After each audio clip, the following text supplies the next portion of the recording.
नमस्कार मैत्रिणींनो, घरची सोपी रेसिपीत आपल्या सर्वांचे स्वागत आहे।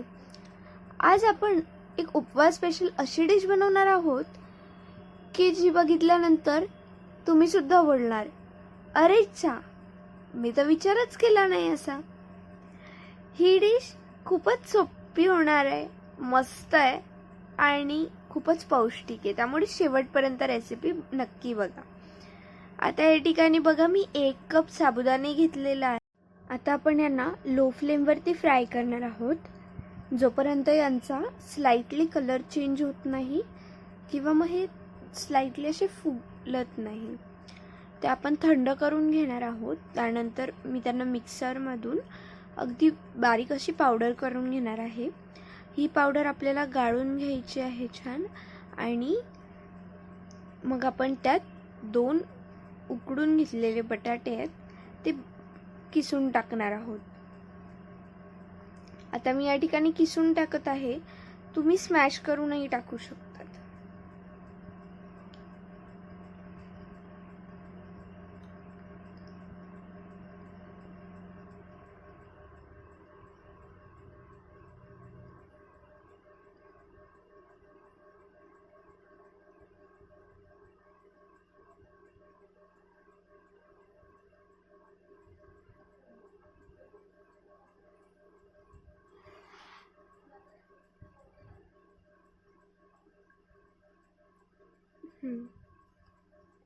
आता या ठिकाणी चवीनुसार मीठ घालून घ्यायचं आहे, आणि हिरव्या मिरचीचा मी या ठिकाणी थोडा ठेचा घातलेला आहे।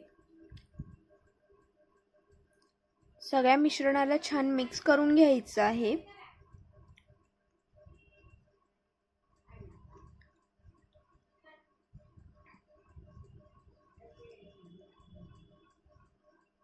अगदी छान असं मिक्स करून घ्यायचं आहे।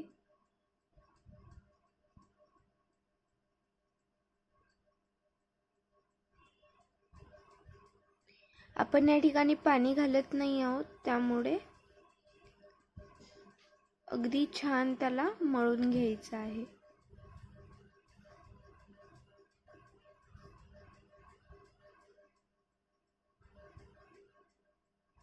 बघ, आता या ठिकाणी मी साधारणतः 2 चमचे दही घालून घेतलेली आहे,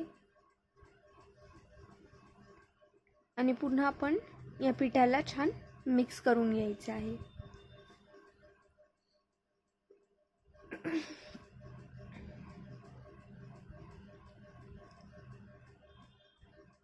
आता आपण याचा एक सिंगल गोळा बनवून घेणार आहोत।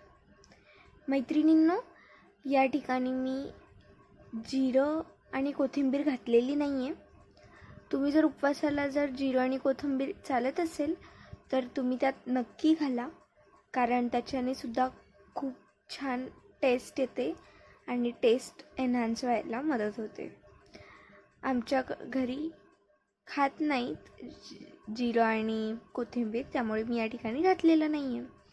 आता बघा, आपण त्याचे छान बॉल करून घेणार आहोत आणि त्याला पुरीसारखं लाटून घेणार आहोत।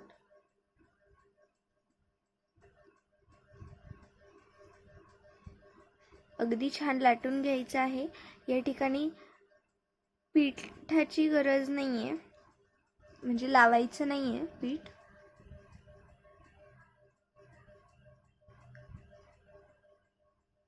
आणि असंच या पिठाला, गोळ्याला आपण लाटून घेणार आहोत। अगदी बारीक करायचा प्रयत्न करायचा पुरीला।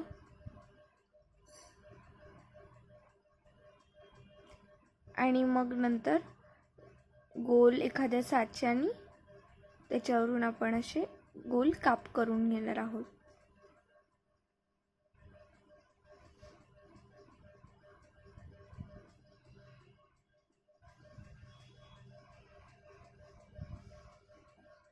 बघा मैत्रिणींनो, इतका आपल्याला थिकनेस आणि छान पोळ्या लाटून।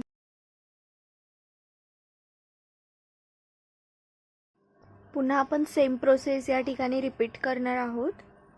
अगदी बारीक अशी पोळी लाटून घ्यायची आहे, आणि त्याच्यानंतर साच्याने आपण छान असे छोटे छोटे गोल कट करून घेणार आहोत. थिकनेस जास्त नको, अगदी अशा बारीक छान पोळ्या लाटून घ्यायच्या आहेत. त्यानंतर काय गरम तेलात घालायच्या आणि मस्त तळायचं. त्यांना गोल्डन कलर येईपर्यंत तळायचं आणि गोल्डन कलर आला की लगेच त्यांना प्लेटमध्ये काढून घ्यायचं. मैत्रिणींनो, हे मी दहीसोबत सर्व करणार आहे. तुम्ही हवं असेल तर तुम्ही शेंगदाण्याच्या किंवा या ठिकाणी तुम्ही बटाट्याच्या भाजीसोबत सुद्धा ह्या पुऱ्या सर्व करू शकतात. चवीला भन्नाट लागतात. ह्या उपवासाला नक्की ट्राय करून बघा, तुम्हाला जरूर आवडतील. आणि मैत्रिणींनो, व्हिडिओ कसा वाटला आहे कमेंट करून कळवा. तुम्हाला नवीन रेसिपी कोणती हवी आहे ते सुद्धा कमेंट करून कळवा. आणि व्हिडिओ आवडला असेल तर लाईक करा. चॅनलवर जर तुम्ही नवीन असाल तर सबस्क्राईब करा आणि जास्तीत जास्त जणांना हा व्हिडिओ शेअर करा, जेणेकरून ते सुद्धा ही रेसिपी बनवून बघतील. आता बघा, आपल्या पुरींना छान गोल्डन कलर आलेला आहे. आता आपण त्यांना अशाच प्रकारे आपण आणखीन पुऱ्या तळून घेऊयात. बघा, पुरी कशी टम्म फुगलेली आहे, बघू शकता. आणि हळूहळू त्यांना छान गोल्डन कलर सुद्धा येतोय. परत परत पलटवत राहायचं. बघा, या ठिकाणी छान कसा गोल्डन कलर आलेला आहे. आता मस्त यांना सर्व करा आणि आस्वाद घेऊन बघा. अगदी अप्रतिम